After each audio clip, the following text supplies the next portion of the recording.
Bom, boa noite a todos, que possamos ter uma boa noite de estudo, contando sempre com a espiritualidade amiga das nossas casas, os nossos protetores, que possamos agradecer também, né, a Deus, a Jesus, pedindo que nos ampare, que nos oriente, que nos ilumine.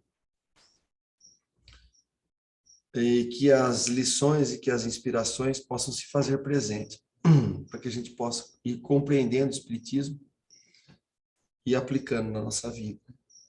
Que assim seja. Bom, eu vou colocar para apresentar aqui e vamos tentando fazer um bate-papo, né? Deixa eu ligar o bate-papo aqui também. E mais os participantes. Acho que agora deu.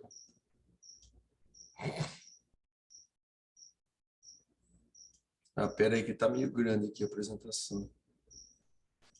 Pera, deixa eu só interromper um pouquinho, pera aí. Compartilhar, avançado. Acho que fica melhor aí. Dá uma olhada aí, Marcos, vê se melhorou aí.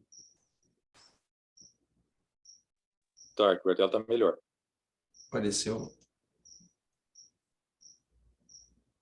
Assim, pega só a tela que eu estou apresentando aqui, né? Bom, nós vamos começar o capítulo 10 do livro da Gênesis. Deixa eu ver aqui. Nós já estamos quase aqui na metade da obra, hein? Exatamente. A página 204 aqui do meu livro, ele vai até a 410 aqui, ó, bem na metade. Esse capítulo, Kardec vai estar tratando da gênese orgânica, onde vai ser abordado a primeira formação dos seres vivos, o princípio vital, a geração espontânea, a escala dos seres corpóreos e o homem, né? A primeira formação aqui dos seres vivos. Né? Então, o que Kardec vai falar aqui? Houve um tempo em que os animais não existiam, logo tiveram um início. Cada espécie apareceu à medida que o globo adquiriu a condição necessária para a sua existência. Eis o que é positivo. Né? Como foram formados os primeiros indivíduos de cada espécie? Kardec nos pergunta. Compreende-se que, a partir da existência de um primeiro casal, os indivíduos se multiplicaram. Mas de onde surgiu esse casal? Esse é um dos mistérios relacionados à origem das coisas e sobre a qual só podemos formular hipóteses. Se a ciência não pôde resolver completamente o problema, pode pelo menos buscar uma solução. Então, Kardec aqui está em 1869, né, desse livro, certo? 1800 e... Deixa eu ver aqui. 1868, desculpa. Né? Janeiro de 1868, e ele está utilizando aqui do quê? Do que ele tinha de recurso científico na época, que foi a análise que ele fez a semana passada, que a gente, no capítulo 9, que ele tirou ali aqueles conceitos, né, da ciência que ele tinha à disposição. E ele continua. Uma primeira questão se apresenta. Cada espécie animal veio de um casal primitivo, ou de vários pares criados ou desenvolvidos a partir de germes, simultaneamente em diferentes lugares. Então, você tem aquela teoria que apresenta um casal de cada espécie, né? E desse casal de cada espécie vai se multiplicando, ou Kardec coloca vários pares, vários casais criados ou desenvolvidos a partir de germes simultaneamente em diferentes lugares. E o que ele fala? Essa última suposição é a mais provável. Pode-se dizer que ela resulta da observação. Com efeito, existe em uma mesma espécie uma infinita variedade de gêneros, né, que diferem das características particulares, por características particulares distintas. Então, nós temos aí o gênero, você vai pegar, é o mamífero, por exemplo, né? Então, uma qualidade de gênero aí, de espécie, né? O gênero humano, né? Vai estar... Então, você tem várias segmentações. Era preciso necessariamente, continua Kardec, ao menos um tipo para cada variedade, apropriada ao meio em que devia viver, já que cada um reproduz de forma idêntica a si mesmo. Então, aqui tem uma história da genética, né? A teoria da epigênese. Aristóteles já meio que solta esse início dessa teoria, né? Mas segundo a teoria da epigênese, os seres surgem pelo desenvolvimento da célula, ovo ou zigoto, após a formação e fecundação. Em meados do século XIX, foi demonstrado que os espermatozoides penetram no óvulo, confirmando a antiga previsão de Leeuwenhoek, né? Leeuwenhoek, deve ser assim, Leeuwenhoek. Logo em seguida, estudos microscópicos mostraram que o espermatozoide se originam de célula presente no fino túbulo que constitui os testículos. Então, a ciência aqui vai nos trazendo algumas informações, né? Por outro lado, a vida de um indivíduo, sobretudo a de um recém-nascido, está sujeita a tantos incidentes que uma criação inteira poderia se comprometer se a pluralidade dos tipos primitivos, o que, dessa maneira, ficaria em desacordo com a previdência divina. Então, Kardec está fazendo um paralelo, analisando que, né, dentro do que a providência divina tem as suas características, né, e o seu modo de agir, que nós já sabemos que não pode deixar de ser, pelo capítulo 2, que é os caracteres da divindade, né, dessa obra.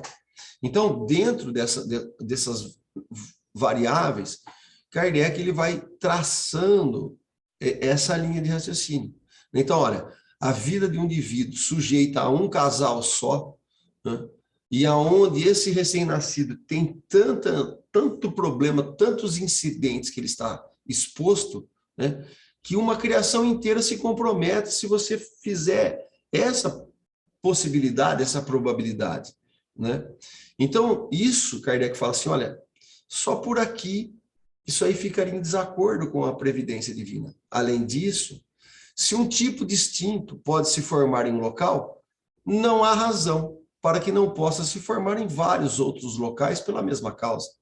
Então, por que sacramentar num fatalismo, ou numa única hipótese que, olha, nasceu de um casal só, né, em um lugar determinado? Se isso é possível para Deus, por que não pode ser em vários lugares e ao mesmo tempo, ou ao longo dos tempos, né? Então, é isso que Kardec está questionando. Enfim, a observação das camadas geológicas atesta a presença dos terrenos de formação idêntica e em proporções enormes da mesma espécie sobre pontos distantes do globo, que é o que nós já estudamos nos capítulos anteriores. Então, essa multiplicação tão geral e de algum modo contemporânea teria sido impossível com um único tipo primitivo. Tudo concorre para provar que houve criação simultânea e múltipla dos primeiros casais de cada espécie animal e vegetal. Então, a teoria que Kardec está colocando aqui, pelo raciocínio e pela análise científica, pelo estudo do solo, que já tinha acesso na época de Kardec, olha, a teoria mais provável é essa, né? Que a coisa ocorreu de forma como a formação do globo, né, demonstra que foi ao longo do planeta e simultâneo, né, de várias espécies, não só de animais, mas de vegetais também, né, dos seres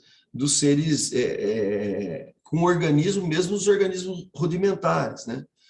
E uma coisa aqui que Kardec tinha em mãos, porque para a gente lembrar, tá, Darwin, ele é posterior ao livro dos Espíritos. Já na Gênesis, Darwin já tinha dado o lançamento do seu livro. Mas nós temos esse princípio da origem da vida antes, né? Antes de Lamarck e antes de Darwin. Então, até meados do século XVII, a ideia, aqui não é Kardec que está colocando, só estou fazendo uma pausa aqui, um parênteses, tá? Só para a gente compreender o que Kardec tinha na mão ali. Então, até meados do século XVIII, né, a ideia predominante em relação aos seres vivos é que cada espécie havia surgido na Terra independente, ou seja, sem parentesco entre si, e que suas características permaneciam inalteradas ao longo do tempo. Até o surgimento de Jean-Baptiste Lamarck, o pensamento e as teorias sobre a origem da vida na Terra estavam profundamente influenciadas pelas teorias religiosas. Acreditava-se que no nosso planeta era muito jovem, com aproximadamente 6.000 anos, inviabilizando as lentas mudanças necessárias para o surgimento das novas espécies, que é o que Kardec estava questionando no capítulo anterior, né? Que ele vem discutindo isso. Então, isso era o consenso comum, muito focado no princípio religioso e na interpretação bíblica textual. Olha, os 6 dias não são 6 dias, mas são só 6.000 anos. Né? Dessa maneira, os adeptos dessa ideia, os fixistas ou criacionistas, né, não aceitavam a possibilidade da evolução. Somente no início do século XIX, a ideia de que os seres vivos poderiam sofrer modificações ao longo do tempo começou a ser aceita por alguns cientistas. As teorias foram aceitadas para explicar as diversas espécies, né, que se apresentam aí na presença de fósseis. Então, quem foi Lamarck? Lamarck é anterior ao Darwin, né, e ao Wallace. Ele foi um cientista, ele nasceu em 1744, 1829, na época chamado de naturalista, em francês, e ele elaborou uma das famosas teorias sobre as mudanças ocorridas na espécie ao longo do tempo. Lamarck foi o pioneiro em sistematizar um conhecimento até então difuso sobre quais seriam as leis ou fundamentos para a evolução das espécies. Em 1808, ele publicou a Filosofia da Geologia, né? Considerando que os usos ou os desusos definiam o que seria transmitido por hereditariedade aos descendentes de um indivíduo ou uma espécie. Né? Apesar de hoje reconhecida como errônea, sua teoria original abriu caminho na época para os estudos do campo da evolução. Darwin nasceu 1 ano após o livro de Lamarck ser referência. Então, somente em 1859 é que Darwin publicou o seu livro A Origem das Espécies. Atribui muito a Darwin, mas ele não escreveu sozinho. O Wallace escreveu junto com ele. Então, 1859 são 2 anos depois do Livro dos Espíritos. Mas o Lamarck foi um precursor, ele tinha essa teoria, ele tinha a teoria da lei do uso e dos desusos, né? Essa lei aqui quanto mais o órgão é usado, mais ele iria se desenvolver. Portanto, quanto menos fosse usado, menos se desenvolveria, atrofiando-se e tendendo a desaparecer. Ele tinha essa teoria aqui, eu vou deixar aqui, não vou ficar lendo tudo, só para não cansar, né? Depois, se quiser pegar, tem aí na internet, ou pode até dar um print na tela. Né? A lei da herança dos caracteres adquiridos também é uma teoria dele. E o que fica aqui, para que a gente possa entender, que Kardec tinha isso já, né? Já essa literatura, já no meio acadêmico. E era com base nisso que eles já estavam estudando.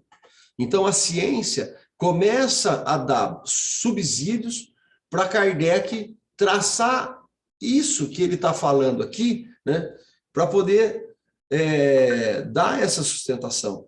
E Lamarck influenciou muitos cientistas, como Darwin, né, na seleção da espécie, e o Darwin, em 1861, ele que escreveu, depois de 2 anos, né, ele reconhece e ele fala, né, que dá crédito que o Lamarck que foi, ele fala assim, esse tão justamente celebrado naturalista, fala Darwin, foi o primeiro a prestar o eminente serviço de chamar a atenção sobre a possibilidade de todas as mudanças do mundo orgânico, e mesmo inorgânico, serem resultados de leis naturais, e não de interferências milagrosas.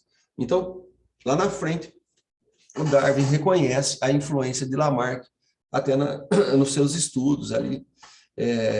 E isso não é pouca coisa, porque é justamente isso que Kardec está pegando, né? Em 1868, ele está usando já esses conhecimentos, e aí em 1868 já tem aí a evolução das espécies, com quase 9 anos de publicação, né? E isso já a ciência consagrando, né?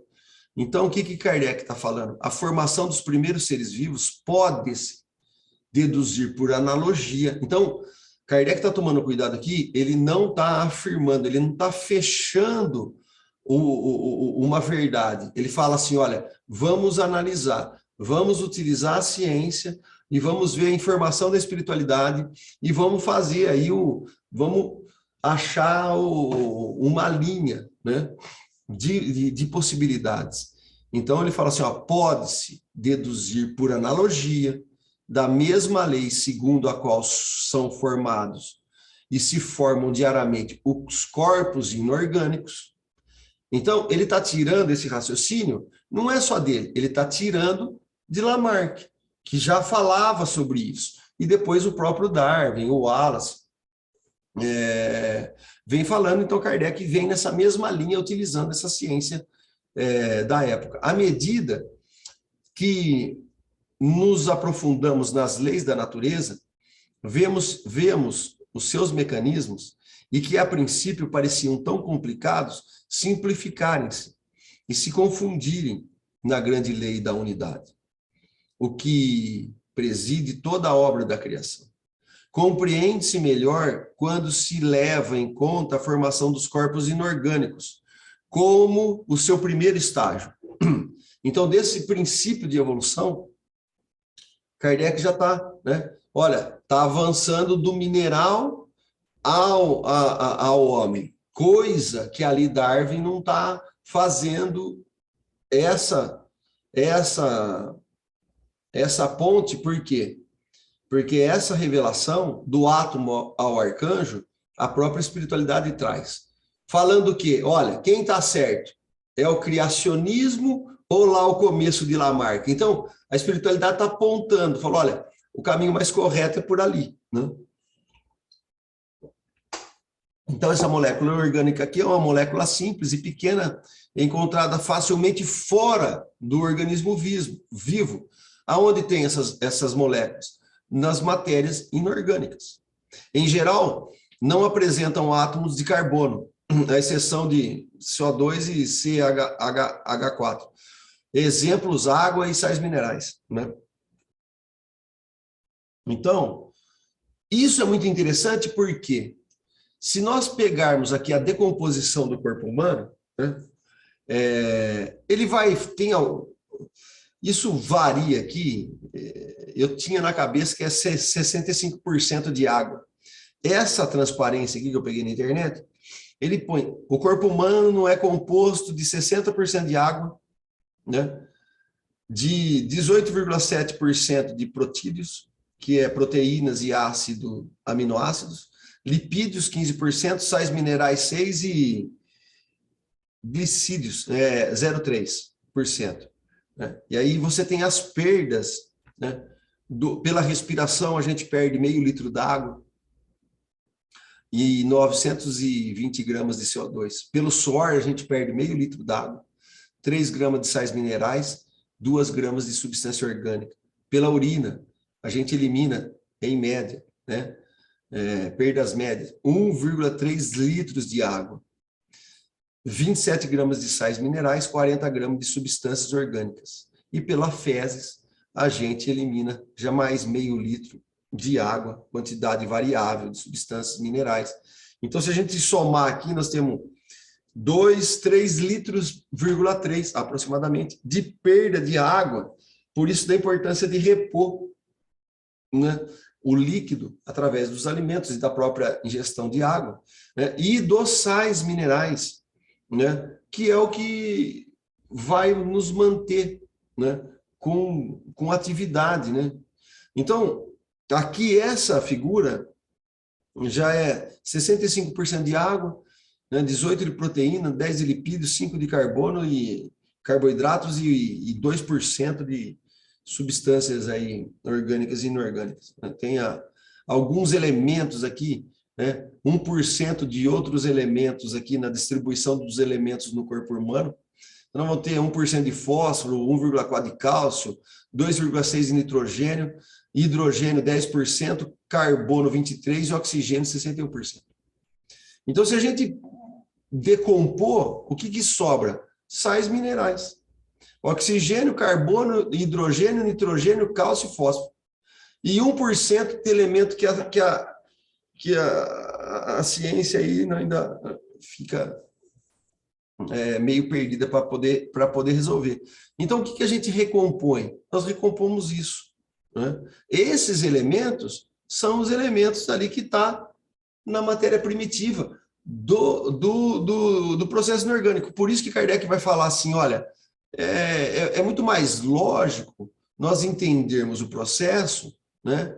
Compreende-se melhor, fala Kardec, quando se leva em conta a formação dos corpos inorgânicos como seus primeiros estágios.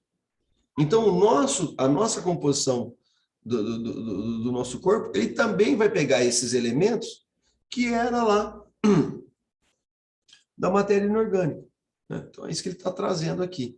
A química considera como elementares um certo número de substâncias, tais como o oxigênio, o hidrogênio, o azoto, o carbono, o cloro, o iodo, o flúor, o enxofre, o fósforo e todos os metais. Por suas combinações, eles formam os corpos compostos, os óxidos, os ácidos, os alcalinos, né, os alcalis, né, os sais e as inumeráveis variedades que resultam da interação dele. Então, se a gente for pegar Lavoisier, ele é de 1789. Em sua obra, O Tratado Elementar da Química, Lavoisier listou algumas substâncias aos quais não podiam ser quebradas, como hidrogênio, oxigênio, nitrogênio, enxofre, né? Que é o que Kardec está trazendo aqui, ó. Quais as substâncias? Que é essas substâncias elementares aqui, que era o que ele tinha com Lavoisier. Então, a lista de Lavoisier incluía a luz e o calor como sendo substâncias químicas, né? A obra de Lavoisier já qualificava as substâncias químicas como metais e não metais. Então, Kardec está se utilizando desse tipo de conhecimento. A combinação de 2 corpos para formar uma terceira requer a existência de determinadas condições, seja o grau determinado de calor, de secura, de umidade, seja o movimento, repouso, seja uma corrente elétrica, etc. Se essas condições não existem, a combinação não ocorrerá. Então, quando Lavoisier ele incluía na substância química luz e calor, Lavoisier ia encarar que essas substâncias que eram inquebrantáveis aqui eram bolinhas duras, né? E essas bolinhas iam ocupando espaços, né?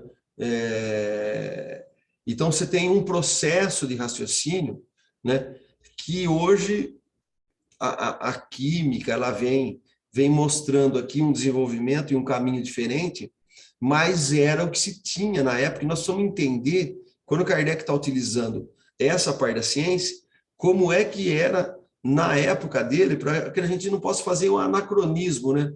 a gente pegar conceitos de hoje, jogar na época de Kardec e fazer uma confusão, né?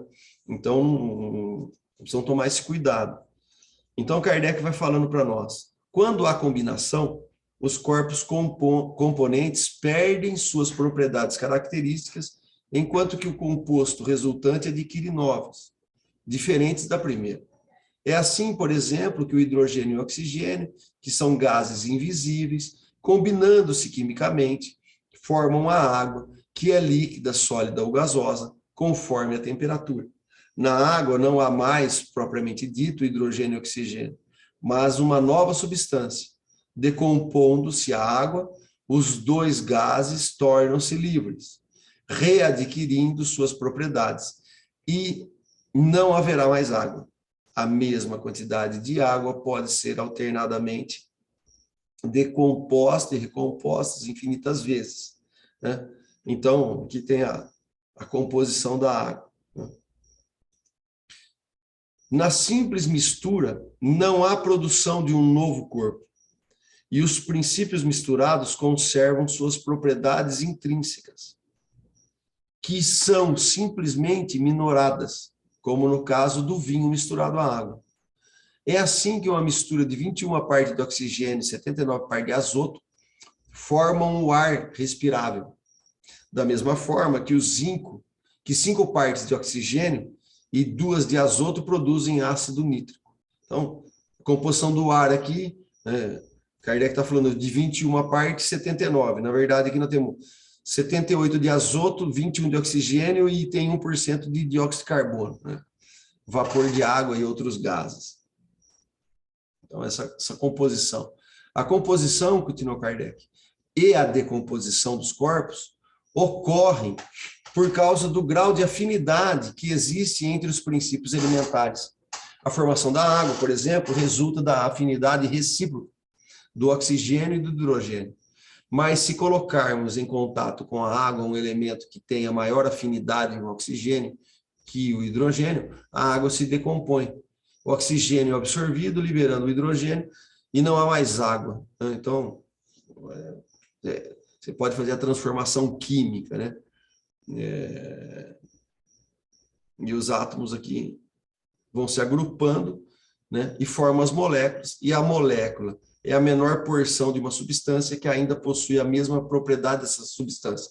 Então, vários átomos unidos numa mesma molécula cria a substância água, né?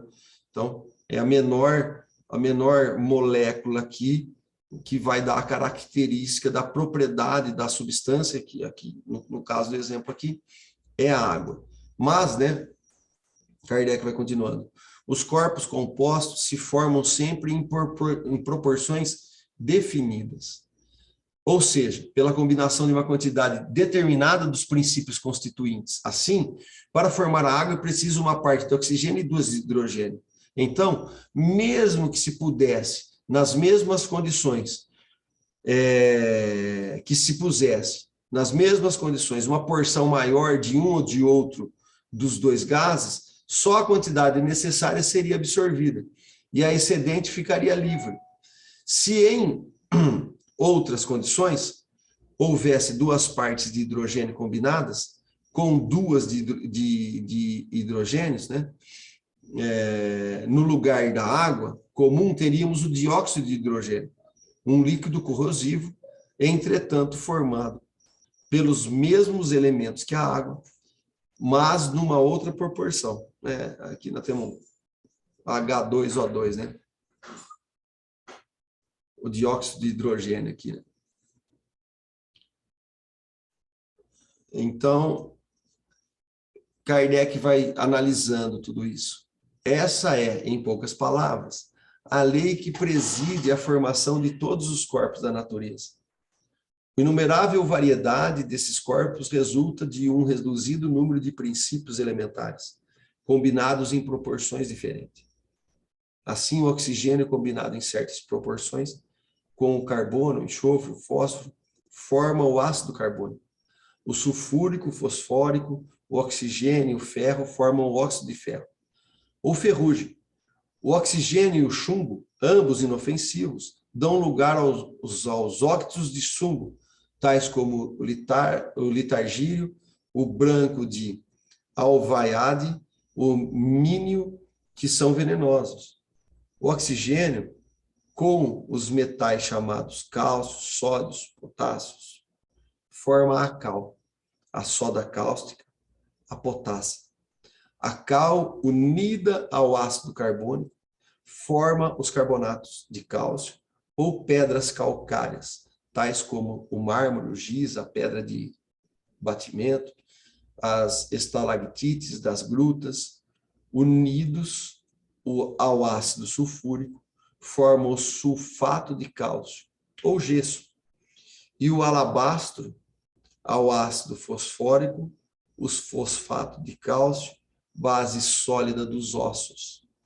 O hidrogênio e o cloreto formam o ácido clorídrico, e o cloro e o sódio formam o cloreto de sódio ou o sal marinho. Então, todas essas combinações e milhares de outras obtêm-se artificialmente, em pequenas quantidades no laboratório de química, e se produzem espontaneamente em grande escala no imenso laboratório da natureza. Então, Kardec está saindo do que é identificável, do que ele consegue na observação científica, numa pequena escala, né? Sai desse laboratório pequeno da química e ele faz essa analogia ao grande laboratório, ao imenso laboratório da natureza. Então, a Terra, vai concluindo Kardec nessa hipótese, em sua origem, não continha esses materiais, essas matérias combinadas, mas apenas seus princípios constituintes volatizados. Quando as terras calcárias e outras tornaram-se pedregosas no passar do tempo e foram depositadas em sua superfície, não estavam totalmente formadas, mas no ar encontravam-se em estado gasoso todas as substâncias primitivas, estas precipitadas por efeito do resfriamento e submetidas ao domínio das circunstâncias favoráveis, combinaram-se segundo o grau de sua afinidade molecular. Foi então que se formaram as diferentes variedades de carbonatos, sulfatos, etc., a princípio dissolvidos nas águas, depois depositados na superfície do Sol. Supondo que por uma causa qualquer a Terra volte ao seu estado primitivo, de incandescência, tudo isso se decomporia, os elementos se separariam, todas as substâncias fusíveis se fundiriam, e todas as que são voláteis se volatilizariam. Posteriormente, um segundo resfriamento levaria a uma nova precipitação e as antigas combinações se formariam novamente. Então, nesse processo que Kardec está analisando, dentro de todo esse estudo que ele está fazendo dos últimos capítulos, né, a hipótese mais provável dessa formação, dessa gênese desse capítulo, né, do capítulo 10, qual que é o título? A gênese orgânica, como que se está formando os organismos, né? Então, essas considerações mostram o quanto a química era necessária para a compreensão da gênese. E olha, lembrando que Lavoisier, aqui, o Lamarck, nós estamos falando do quê? De 50 anos antes. O Kardec nasceu em 1908, né? Se eu não estou enganado. Quer dizer, está ali, está bem próximo disso, né? Não tem 60, 70 anos. Esse começo aqui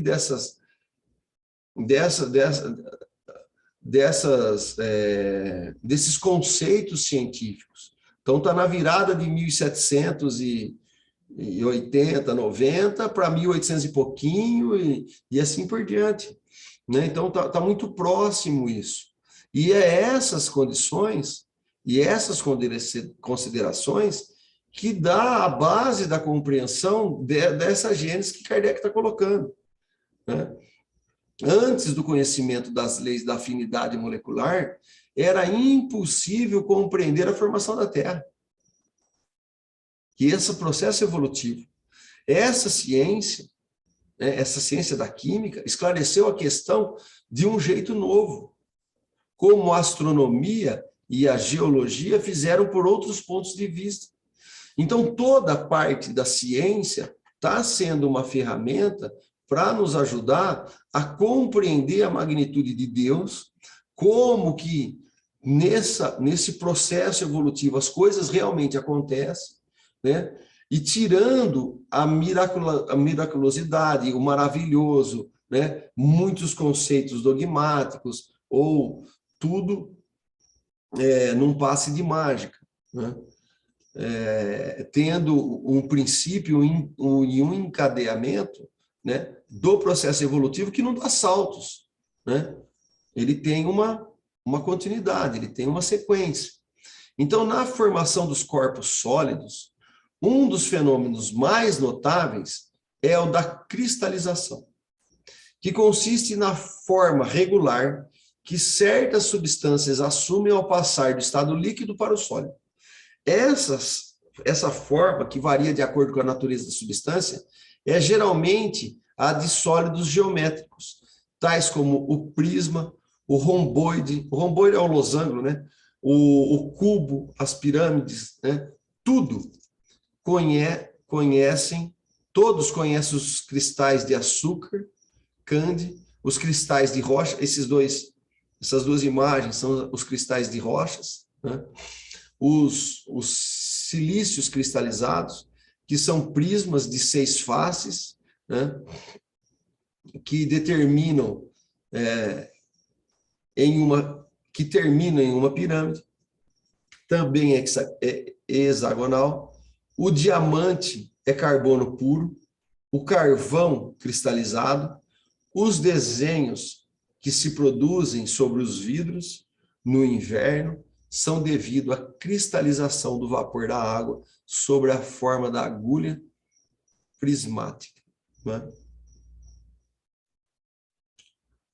Então, nós temos isso já sabemos mais, né? Temos esses elementos aqui para poder fazer essas comparações. A disposição regular dos cristais corresponde à forma particular das moléculas de cada corpo. Essas partículas, infinitamente pequenas para nós, não deixam de ocupar um certo espaço ligadas umas às outras pela atração molecular. Elas se arranjam e se justapõem conforme sua forma exige, de maneira que cada uma tome seu lugar em torno do núcleo, ou primeiro centro de atração, para constituir um conjunto simétrico. A cristalização só ocorre em certas circunstâncias favoráveis, fora das quais não podem acontecer o grau da temperatura e o repouso absoluto. São condições essenciais para que isso aconteça, né? Então, compreende-se que o calor muito forte, mantendo as moléculas afastadas, não permite a condensação, e que a agitação impossibilitando o seu arranjo simétrico, elas apenas formarão uma massa confusa e irregular, não havendo, portanto, cristalização propriamente dita. A lei que rege a formação dos minerais conduz naturalmente à formação dos corpos orgânicos. Então, Kardec está fazendo um paralelo. Olha, estudando aqui essa lei de atração, essa lei de formação, né, de repulsão dos minerais, naturalmente, ele conduz à formação dos corpos orgânicos. É isso que ele está fazendo, essa analogia. A análise química nos mostra que todas as substâncias vegetais e animais são compostas pelos mesmos elementos que os corpos inorgânicos, que é aquela decomposição que a gente colocou lá atrás, né? Nós somos água, oxigênio, sais minerais, nitrogênio, hidrogênio e, né, carbono. Então, desses elementos, o que ocupam o principal papel são o oxigênio, o hidrogênio, o azoto e o carbono. Os outros são acessórios. Como no reino mineral, a diferença de proporção na combinação desses elementos produz todas as variedades de substâncias orgânicas e suas diversas propriedades, tais como os moluscos, os ossos, o sangue, a bile, os nervos, a matéria cerebral, a gordura nos animais, a seiva, a madeira, a folha, os frutos, as essências, os óleos, as resinas, etc. Nos vegetais, né? Assim, na formação dos animais e das plantas, não entra nenhum elemento especial que não se encontre igualmente no reino mineral. E Kardec vai fazer uma nota aqui, né? Ele vai colocar a tabela a seguir de análise de alguma substância, mostra a diferença das propriedades que resultam da exclusiva diferença das proporções dos elementos constituintes, para 100 partes. Então, açúcar de cana, açúcar de uva, o álcool, azeite, o óleo, né, a banha, a fibrina. Então, ele fala, ó, o que tem aqui? Ó, tem uma quantidade de carbono, de hidrogênio, de oxigênio e de nitrogênio. Então, dependendo dessa combinação, fica açúcar de cana. Dependendo da outra combinação, fica açúcar de uva. Dependendo da outra combinação, vira álcool. Dependendo de outra combinação, vira azeite. Mas os elementos, se você decompõe, é o mesmo. E por que isso é legal? Para a gente compreender que toda derivação do fluido cósmico universal é possível, porque é só para a gente fazer referência, né, de que essas combinações, partindo às vezes de poucos elementos, você cria uma infinidade de outras coisas. Então, Kardec vai dar alguns exemplos para que a gente possa compreender as transformações que operam no reino orgânico pela simples modificação dos elementos que constituem ali. Então, no suco de uva, não há ainda nem o vinho nem o álcool, mas simplesmente água e açúcar. Quando ele amadurece e as condições são propícias, acontece uma atividade interna denominada fermentação. Nesse trabalho, parte do suco se decompõe, o oxigênio, o hidrogênio e o carbono se separam e se combinam nas proporções necessárias para produzir o álcool. De tal modo que, quando bebemos suco de uva, não estamos bebendo álcool, já que ele ainda não existe. Então, o processo da fermentação é um processo da decomposição do açúcar e ali da água, né, que componente no suco de uva, e transformando, né, reorganizando esses elementos, formando no dióxido de carbono, mais o álcool faz a fermentação e você transforma aquela substância, né, numa substância que contém o álcool. Isso se dá pelo processo da fermentação. Por isso que toda bebida fermentada, ela contém álcool. Precisamos tomar cuidado. Porque às vezes a gente lê lá na indústria alimentícia e fala, ó, bebida sem álcool, mas se ela passou por um processo de fermentação, ela tem álcool.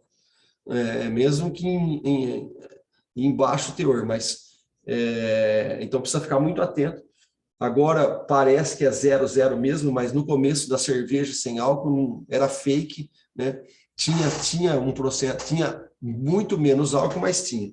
Então, para quem é dependente químico, né, e já despertou o organismo, habituando as suas células no alcoolismo, precisa tomar cuidado para não cair numa roubada.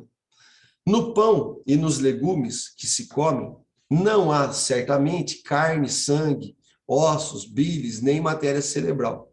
Mas, conforme esses alimentos vão se decompondo e se recompondo, pelo trabalho da digestão, produzem essas diferentes substâncias pela simples transformação dos seus elementos constitutivos.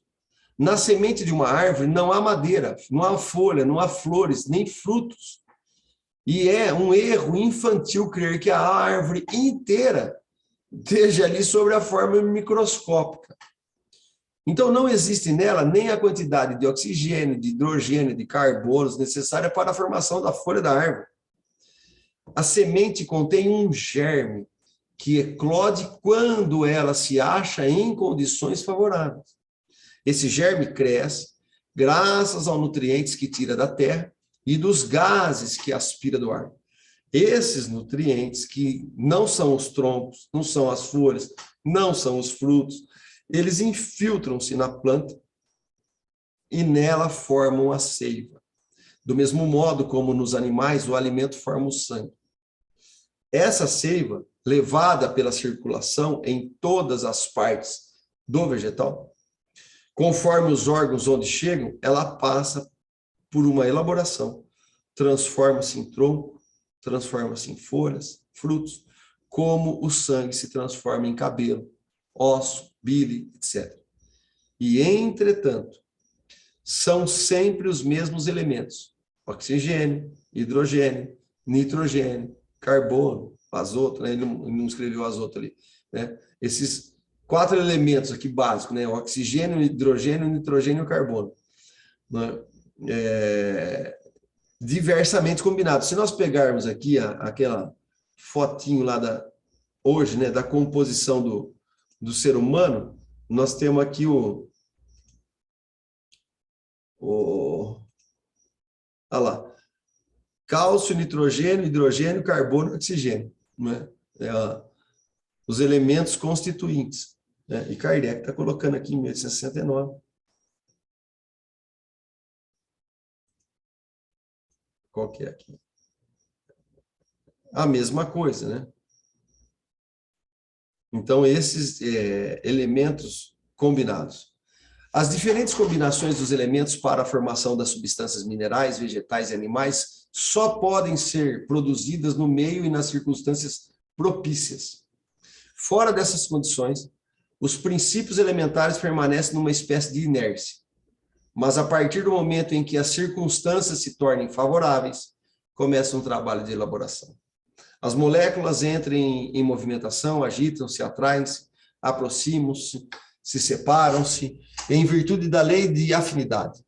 E, mediante suas múltiplas combinações, compõem as infinitas variedades das substâncias. Quando essas condições cessam de existir, o trabalho é bruscamente interrompido, para recomeçar quando elas se apresentarem, né, novamente. É assim que a vegetação se ativa, debilita-se, detém-se e prossegue sobre a ação do calor, sobre a ação da luz, da umidade, do frio ou da seca. É por isso que uma planta se desenvolve num clima ou num terreno e se debilita ou morre em outro lugar, né? Em outro lugar. O que acontece diariamente sobre as nossas vistas pode nos ajudar a compreender o que se passou na origem dos tempos, porque as leis da natureza são sempre as mesmas, né? Isso é bacana, porque Kardec está fazendo esse paralelo, olha, que é uma característica da divindade, né? Deus não, ele cria, né, um mecanismo e essa lei ela é a mesma, não fica mudando, né? Faz uma lei para mim, uma lei para Márcia diferente, uma para o Crispim diferente, uma para o Marx diferente. Deus não trabalha na bipolaridade. Então, uma vez que os elementos constituintes dos seres orgânicos e seres inorgânicos são os mesmos, e o que vemos incessantemente sobre o domínio de certas circunstâncias formarem as pedras, as plantas e os frutos, podemos concluir que os corpos dos primeiros seres vivos se formaram como as primeiras pedras, pela reunião das moléculas elementares, de acordo com as leis de afinidade, à medida que as condições da vida do globo se tornaram propícias a tal ou qual espécie. A semelhança de forma e cores na reprodução dos indivíduos de cada espécie pode ser comparada à semelhança de forma de cada espécie de cristais. As moléculas, justapondo-se sobre o domínio da mesma lei, produzem um conjunto análogo, né? Então, é isso que Kardec está falando aqui nesse itemzinho aqui, que é o item a primeira formação dos seres vivos, né? E agora ele vai falar do princípio vital. E aqui, vamos ter uma nota aqui do editor, do Paulo Henrique. O conceito princípio vital, ele foi desenvolvido pelo médico Paul Joseph Barthes, de 1734 a 1806. Até então, animistas, como Stahl, propunha que a própria alma dava vida ao corpo, criando a dificuldade de explicar como algo imaterial age sobre a matéria. Com o objetivo de estabelecer uma ciência do homem, o Paul Joseph aqui, Barthes, estabelece a ideia de que, independente da alma, algo indefinível, que não a alma, é responsável pelos movimentos orgânicos. Eu provarei que o princípio vital explica os fenômenos biológicos e deve ser concebido por meio de ideias distintas das relacionadas com o corpo e a alma, né? Isso aqui está no livro Novos Elementos de la Ciência do Homem, né? Ou seja, o princípio vital não explica a causa da vida orgânica, mas a diferencia da alma imaterial. Allan Kardec, nesta obra, faz uso desse conceito para se referir ao fenômeno vital, princípio vital, como distinto da alma, princípio inteligente. Então, a espiritualidade, quando traz a parte do princípio vital, eles também estão se utilizando de um conceito muito recente, aceito na academia, porque já tinha um livro publicado aqui, né, em 1700 e alguma coisa, eu não pesquisei aqui, mas ele morreu em 1806, então é anterior a isso, né? Então, o que é bonito aqui? Como a gente avança com o intelectual, para depois a gente poder avançar pelo desenvolvimento moral, né? Nós precisamos compreender através da nossa evolução da inteligência. E essa evolução da inteligência, ela se faz aqui no planeta, né? Para que a gente exercite tudo isso, tenha as referências e a pedagogia do mundo na Terra, né, que tem a sua finalidade de nos desenvolver. E para a gente poder compreender o plano espiritual, nós precisamos fazer paralelo. É o que Kardec está fazendo. Olha, aqui existe um conceito. Então, o que ele está validando aqui? Princípio vital. Só lembrando que princípio vital não tem nada a ver com fluido vital, né? Nós vamos compreender ao longo dos estudos, principalmente lá no capítulo 14, que é daqui 4 capítulos, quando o Kardec vai estudar as qualidades do perispírito, né? Ele vai abandonar, ele já não fala mais de fluido vital, ele vai falar no magnetismo animal depois, ele vai falar nos fluidistas, que é uma outra corrente que depois nós vamos estar vendo, aonde ele tá validando o princípio vital, tá concordando, mas o fluido vital, que é outra coisa, ele já não está mais abordando isso, né? E isso tem uma confusão no movimento espírita. Então, nós vamos devagar aqui para a gente poder ir compreendendo isso. E qualquer dúvida, né, vão falando e a gente vai voltando nas obras, né, para a gente poder fazer um estudo disso, né? Se precisar, até a gente pode fazer um módulo à parte aí, falar com o pessoal lá de repente falar com o Paulo lá, e ver quem que pode aqui nos ajudar também, que seria bacana, né? De repente eu vou falar com o Satiro também, e ver se a gente faz um estudo em conjunto dos vários dias, né? Fazer um bate-papo sobre isso. Eu vou falar com ele. Então, dizemos que as plantas e os animais são formados dos mesmos princípios constitutivos dos minerais. É preciso que se entenda isso no sentido exclusivamente material, pois só se trata aqui de questões do corpo, sem falar no princípio inteligente, que é uma questão à parte. Então, não precisamos separar, Kardec está separando, olha, existe a alma, o princípio inteligente, existe aqui as partes constituintes do corpo, e é aqui que ele está fazendo uma separação, né? Então, vamos entender que uma coisa é uma coisa, né? Ó, sem falar, palavras de Kardec, sem falar do princípio inteligente, que é uma questão à parte. Existe na matéria orgânica um princípio especial, imprescindível, que ainda não pode ser definido, é o princípio vital. O princípio vital. O princípio vital foi a expressão adotada por fisiologistas e psicólogos no século XIX para fazer referência à causa da vida, independente da alma, sem fazer referência a uma hipótese de teoria que a explique, né? Então, o pessoal soltou o princípio vital, né, como uma possibilidade ali dos fisiologistas e dos psicólogos ali do século XIX, mas eles não explicavam o que era o princípio vital, mas eles se usavam, olha, para explicar isso, nós vamos abrir mão de um conceito que chama princípio vital, e eles utilizavam isso, né? E é isso que Kardec está pegando aqui, para que a gente possa entender o que ele vai falar. Esse princípio, continua Kardec, ativo no ser vivo, está extinto no ser morto. Então, na matéria inorgânica, não tem o princípio vital. Na matéria orgânica, a matéria orgânica que está viva, ela tem o princípio vital. Então, na matéria inorgânica, não existe. Esse princípio não está ativo, né? Ele só está ativo na matéria orgânica. E está extinto no ser morto.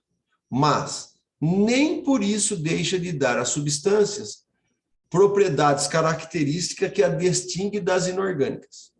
Então, a química, que decompõe e recompõe a maior parte dos corpos inorgânicos, também conseguiu decompor os orgânicos, mas jamais conseguiu reconstituir sequer uma folha morta. Prova evidente de que há neles alguma coisa que não existe nos outros. Então, embora a constituição dos elementos do corpos inorgânicos é os mesmos dos corpos inorgânicos, existe uma coisa, né, que o difere, né? E essa coisa aqui, Kardec está apontando para o princípio vital. O princípio vital, Kardec está colocando, é algo distinto, tendo uma existência própria. Então, ele está perguntando aqui, o princípio vital é algo distinto, tendo uma existência própria? Ou então, para ser integrado no sistema de unidade do elemento gerador, é apenas um estado particular, uma das modificações do fluido cósmico universal, que se torna princípio de vida, como se torna a luz, o fogo, o calor e a eletricidade, né? É nesse último sentido que a questão é resolvida pelas comunicações respondidas anteriormente. Lembra que aquele capítulo 6, uranografia, que é aquela mensagem que Kardec coloca, né, do espírito de Galileu, através do médico Camilo Flammarion, e ele tira esses conceitos, e lá naquela mensagem, o Galileu vai fazer um apontamento sobre isso. E é isso que Kardec vai utilizar. Olha, a ciência nossa está falando do elemento princípio vital. Quando o Galileu trouxe uma comunicação, ele puxou essa informação e ele apontou um caminho. Então, Kardec está colocando aqui, ó, no último sentido que a questão é resolvida pela comunicação reproduzida anteriormente. Qual o último sentido? Ele é um ser integrado no sistema da unidade do elemento gerador, é apenas um estado particular das modificações do fluido cósmico universal. Por quê? Existem 3 elementos constitutivos no universo: o Deus, espírito e matéria. E a matéria é a derivação do fluido cósmico universal, que também não foi criada a nomenclatura fluido cósmico universal. Ela foi inicialmente proposta por Mesmer, praticamente 90 anos antes de Kardec, no magnetismo animal, né? Então, o espiritismo está utilizando informações que já estava ali já estava corrente nisso. E aqui tem uma nota do Paulo Henrique, né, o editor aqui do livro. Ele fala o seguinte: Kardec faz referência às teorias então em voga para explicar os fenômenos do princípio vital. De um lado, poderia ser algo distinto, tendo existência própria. Na época, a hipótese de uma substância especial constituída de átomos indestrutíveis, sem peso, o fluido vital. Então, o que acontece aqui? Né? Vamos entender. Kardec está fazendo referência às teorias em voga na época para explicar o fenômeno do princípio vital. De um lado, poderia ser algo distinto, tendo existência própria, né? Na época, a hipótese disso, dessa substância especial constituída por átomos indestrutíveis, sem peso, era fluido vital. Por quê? Os fluidos, fluido elétrico, fluido magnético, fluido calórico, fluido vital, eram interpretados como bolinha dura, que essas bolinhas duras eram indestrutíveis e elas eram um componente à parte na criação. Essas correntes dos fluidos elétricos, magnéticos, fluidos calóricos, fluidos, né, e fluido vital, era uma possibilidade, era uma existência própria. Essa ideia se baseava, por semelhança, à teoria do fluido calórico, adotado para explicar o fenômeno do calor. Os físicos não aceitavam a hipótese do fluido vital, pois, diferente do calórico, não apresentava manifestações físicas que a justificassem. Não era comprovado nos elementos, eles não conseguiam reproduzir isso em laboratório, né? A outra modificação do fluido cósmico universal é a hipótese de Mesmer, que é o fluido cósmico universal, né? Mesmer é que vai fazer lança essa teoria. Não sendo absolutamente uma substância, mas um movimento, como o som no ar, a luz no éter, modificado numa determinada sequência do fluido cósmico. Sua propagação ocorre por meio de uma vibração, como a luz, o som ou a eletricidade. Torna-se condutor e veículo do pensamento e da vontade. Então, o fluido cósmico universal é o meio aonde perpassa o pensamento, como o som, o meio que perpassa o som é o ar. É isso que ele está falando aqui. Sua propagação ocorre por meio de uma vibração, não é? E torna-se condutor e veículo do pensamento e da vontade, do veículo o pensamento e a vontade, ela age no campo do fluido cósmico universal. Então, ela é o veículo condutor. Então, quando o André Luiz vai colocar lá, olha, o pensamento tem forma, cor, tamanho, não sei o quê, ele está falando isso, olha, aqui nós conseguimos, enquanto espírito, a gente vê essas coisas se formarem, e o meio que está circundando e dando possibilidade à formatação dessa substância é o fluido cósmico universal. Aqui é o ar, né? Então, nós temos aqui o som passa pelo ar, as cores, o arco-íris, né? O ar é que vai dar essas variações, né, para nós, aqui encarnados. Então, ele pega o quê? O Paulo vai pegar isso aqui, tudo isso que ele tirou aqui é de um livro, o Mesmerimus, que foi publicado em 1814. Né? Kardec afirma, Kardec devia estar com 7 anos aqui de idade. Kardec afirma, então, que é nesse segundo sentido que as comunicações se resolvem. A interação entre os dois indivíduos, portanto, como no caso do tratamento pelo magnetismo animal ou na ação do sonambulismo provocado, o magnetizador e sonâmbulo não ocorre por uma emissão de substância de um ao outro, né, fluido vital, pela ação dinâmica, sintonia vibratória, a partir de uma modificação do fluido cósmico universal, movimento, causado pelo pensamento e pela vontade do agente magnetizador. Essa explicação amplia e justifica a interdependência da ciência de Mesmer, do magnetismo animal e a doutrina dos espíritos, que é o espiritismo, justificando a afirmativa de Kardec, na Revista Espírita, de 1869. O magnetismo e o espiritismo são, com efeito, duas ciências gêmeas, afirma Kardec, que se completam e se explicam uma pela outra, e das quais aquela das duas que não quer se mobilizar não pode chegar ao seu complemento sem se apoiar sobre sua congêneres, né? Sobre a outra ciência. Isolada uma da outra, fala Kardec, elas se detêm no impasse. Elas são reciprocamente como a física e a química, a anatomia e a fisiologia. De forma coerente, Kardec jamais cita a teoria do fluido vital nessa obra. No século XX, essa hipótese foi falseada e abandonada pela ciência.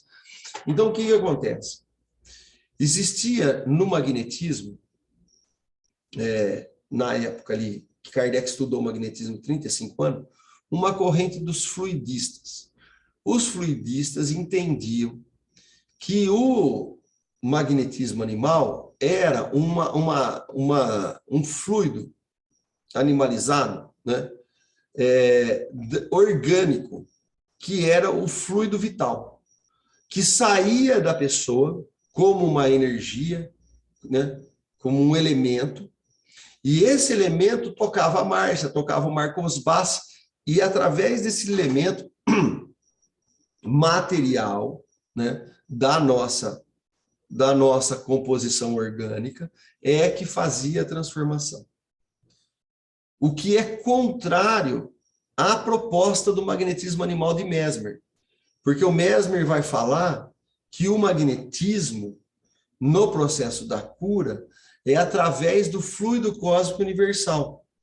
Então, não é do campo da alçada da matéria, como nós conhecemos, mas da alçada do fluido cósmico universal. E o que o Espiritismo vem trazer, e nós vamos entender isso aqui melhor, na Constituição do Perispírito e no capítulo 14, depois no 15, que é as curas e os milagres de Jesus, que o Kardec vai colocar isso de novo e vai voltar e vai ficar explicando, e todas as curas ele vai remeter a um item do capítulo 14, que é o fluido, né? Os fluidos. Não, capítulo 14, deixa eu ver certinho aqui.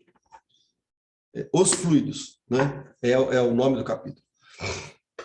Então, nós vamos entender lá que o fluido que o passe promove é o fluido perispiritual e não um fluido vital, como uma composição orgânica da matéria, mas é uma composição da nossa qualidade espiritual, da qualidade do nosso perispírito. Então, por isso que Kardec, ele refutava a corrente do magnetismo fluidista, né? Que na época de Kardec, ele fala, era poucos. A maioria entendia como o Mesmer colocava e como o Espiritismo estava trazendo. Mas hoje, no movimento espírita, inverteu. A maioria não entende o que Kardec está colocando, não leram a obra do magnetismo animal, não desassociaram o magnetismo do espiritismo, e aqui eles caíram num impasse. O que Kardec fala? Na Revista Espírita de 69. 69, Kardec vai colocar na Revista Espírita. O magnetismo e o espiritismo são, com efeito, duas ciências gêmeas, que se completam e se explicam uma pela outra. Né? Elas se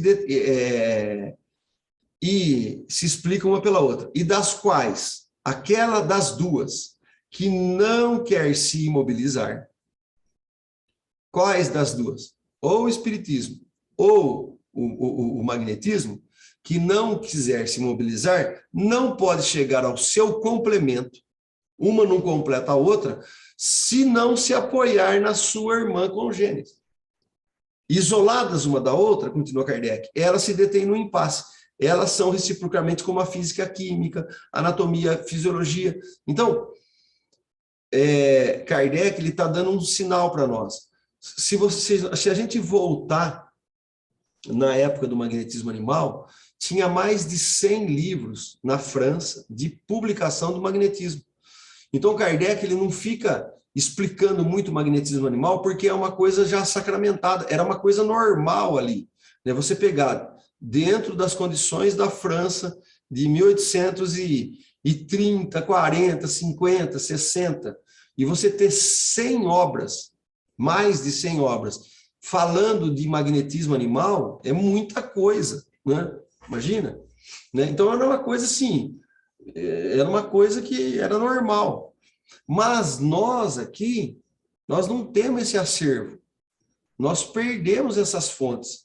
Né? Agora, recentemente, estão se traduzindo essas obras. Né? Eu tenho aqui, acho que umas 8 ou 9 obras dessas, eu fui lendo para poder entender isso, e eu peguei as obras da corrente fluidista, e o que os caras vão contando lá, quer dizer, eles vão distorcendo tanto o magnetismo como a proposta espírita. E a hora que você pega o Mesmer e outros, o Barão do Poté e outros autores ali que estão seguindo a proposta de Mesmer, né, eles vão alinhando mais com o conceito que a espiritualidade está trazendo.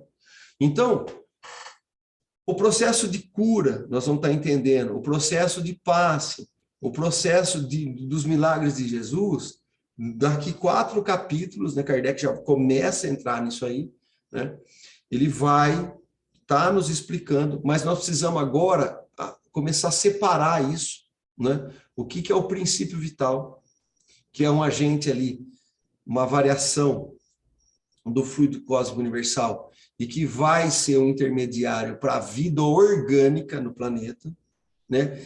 E a teoria do fluido vital, o Kardec ele abandona, né? Ele vai se afastando disso, e nós vamos perceber agora, né, até o capítulo 14, essas coisas acontecendo.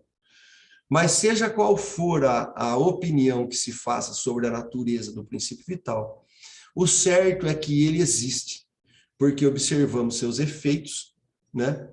Pode-se admitir, logicamente, que ao se formarem, os seres orgânicos assimilaram o princípio vital que era necessário à sua destinação.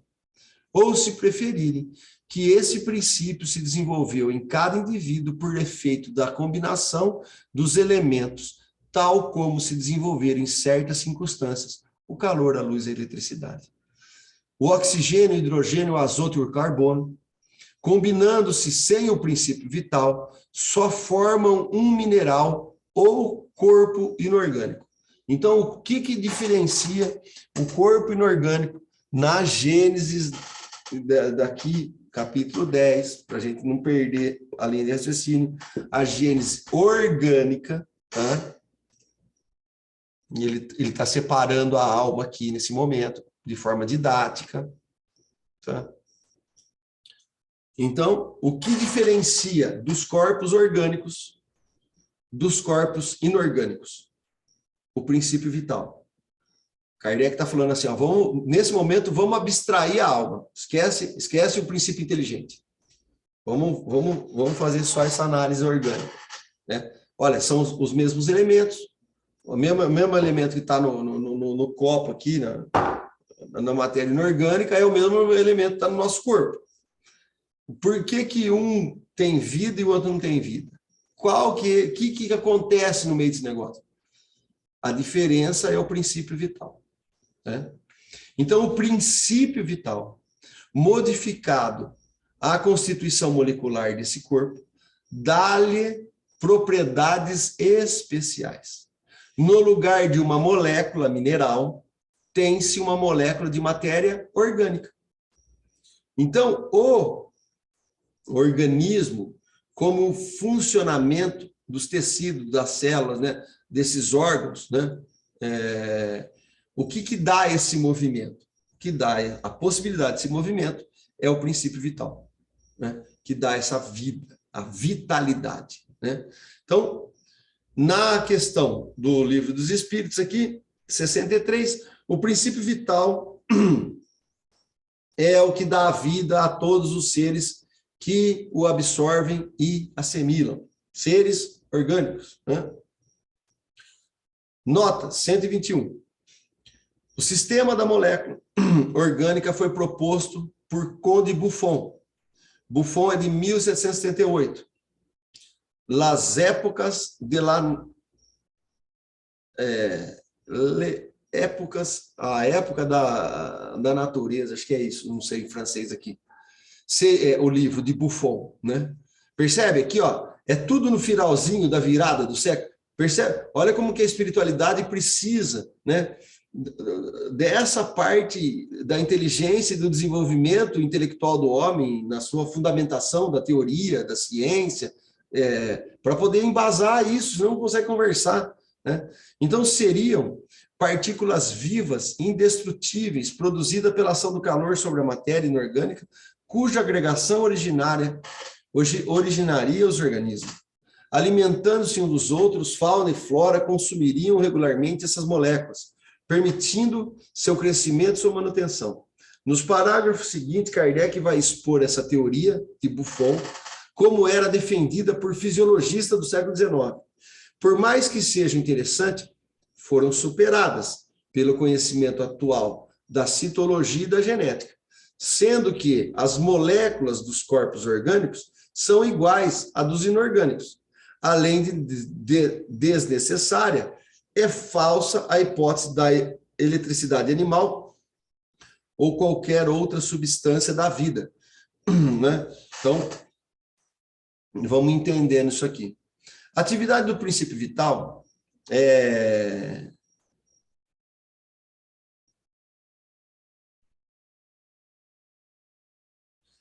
essas partículas vivas indestrutíveis de Buffon aqui, produzida pela ação do calor sobre a matéria inorgânica, né, cuja geração originaria o organismo. Aqui vem muito também aquela corrente, eu esqueci de pesquisar isso, eu não sei se o autor é o Buffon, que é você dá a vida por corrente elétrica, né? Aqui o Buffon é por corrente calórica. Essa corrente elétrica, o Frankenstein, né, vem dessa teoria, que a vitalidade ela estaria num agente, de um elemento aí do impulso inicial, né, de um agente externo, desse raio aí que daria esse impulso no relógio, né, vamos dizer assim. Então, a atividade do princípio vital é mantida durante a vida pela ação do funcionamento dos órgãos, do mesmo modo que o calor pelo movimento de rotação de uma roda. Ao cessar essa ação pela morte, o princípio vital se extingue, como o calor, quando a roda cessa de girar. Mas o efeito produzido sobre o estado molecular do corpo pelo princípio vital subsiste, mesmo após a extinção desse princípio. Assim, como a carbonização da madeira após a existência do calor e a cessação do movimento da roda. Na análise dos corpos orgânicos, a química encontra os elementos que os constituem. O oxigênio, hidrogênio, nitrogênio, carbono, mas não pode reconstituí-lo, porque a causa não existindo mais, não é possível produzir o efeito. No entanto, ele pode reconstruir uma pedra, né? Porque nos elementos da composição inorgânica, a gente consegue manipular. Nas orgânicas, nós não conseguimos, né? Então, tomamos como termo de comparação o calor desenvolvido pelo movimento de uma roda, porque é um efeito comum, conhecido por todos e mais fácil de compreender. Mas teria sido mais exato dizer que, na combinação dos elementos, para formar os corpos orgânicos, desenvolve-se a eletricidade. Eles seriam, assim, verdadeiras pilhas elétricas que funcionam enquanto o elemento dessa pilha estão em condição necessária para produzir eletricidade. É a vida. E que param de funcionar quando cessam as condições, é a morte. Por essa ótica, o princípio vital não seria mais que uma espécie particular de eletricidade, designada de eletricidade animal, desprendida durante a vida pela ação dos órgãos e cuja produção cessa após a morte, devido à extinção dessa ação. Então, Kardec não está descrevendo uma hipótese originária do ensino dos espíritos, mas ele está descrevendo a ciência humana da época, experimentando como patas de rãs, né? Experimentos, né? Como as patas da rã, choquinho elétrico, ficar mexendo na rã lá, procurar na internet aí, cujos músculos contraíam quando estímulos por metais, né? Com o Galvani, né? O Luigi Galvani, em 1737, morreu em 1798, ele conjecturou que os nervos não conduziam líquidos, como até então se pensava, mas uma substância própria dos seres vivos, semelhante, mas diferente dos fenômenos da eletricidade comum, que chamou de eletricidade animal. Naquele tempo, a comunidade científica ainda não havia concluído a existência de energia, e todo movimento para eles teria origem mecânica, causado por átomos imaginados como minúsculas esferas móveis.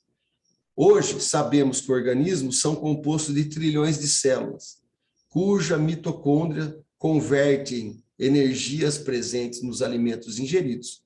Há também atividade elétrica nas células, como nas redes de conexões do neurônio. Então, essa composição, essa conformação, né? Kardec está fazendo aqui essas analogias para que a gente possa ir compreendendo. Eu vou parar aqui, porque vai cansando, né? Tem mais três capítulozinhos, é pouca coisa, mas vai até da 46 até 61. A gente deixa para a semana que vem, né? Para que a gente possa ir compreendendo e entendendo melhor isso. Ok? Tudo certo? Alguma colocação aí? Alguma dúvida? Discordância? Tudo certo? Certo. Então, beleza. Vamos agradecer a Deus, né, mais uma vez, a oportunidade. E que possamos, agradecendo a doutrina espírita também, a Kardec, todo esse manancial arcabouço de conhecimento, pedindo a espiritualidade amiga, o amparo de sempre, e que possamos, nas nossas ações, cada vez mais nos aproximarmos, né, das qualidades de Jesus, dos atributos divinos, fazendo o esforço da nossa evolução pessoal. Muita paz a todos.